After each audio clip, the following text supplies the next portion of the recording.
Сәлем, құрметті оқырмандарым. Бүгін біз сіздермен шарлотка деп аталатын алмалы пирогты жасайтын боламыз. Қажетті заттар тізімін төменге жазып қоямын. Сонымен бастаймыз. Ең алдымен 5 жұмыртқаны аламыз, ыдысқа саламыз, құмшекермен араластырамыз. Сіз бұл кезде миксерді қолдансаңыз болады, немесе осылай қол миксерін пайдалансаңыз болады. Сонымен жақсылап араластырып аламыз. Одан кейін сұйық майда, яғни маргаринді ерітіп жұмыртқаға қосамыз. Және де жақсылап араластырамыз.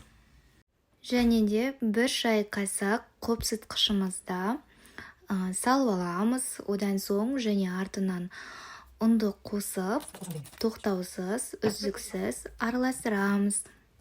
Видеомызда көрсетілгендей қою масса шыққанға дейін ұн салып араластырып отырамыз. Одан кейін оны осылай майланған табаға құямыз.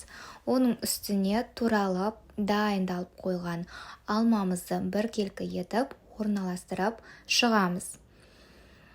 Алмаларымыздың барлығын осылай орналастырып алғаннан кейін оны 180 градусқа 50 минутқа пешке қоямыз.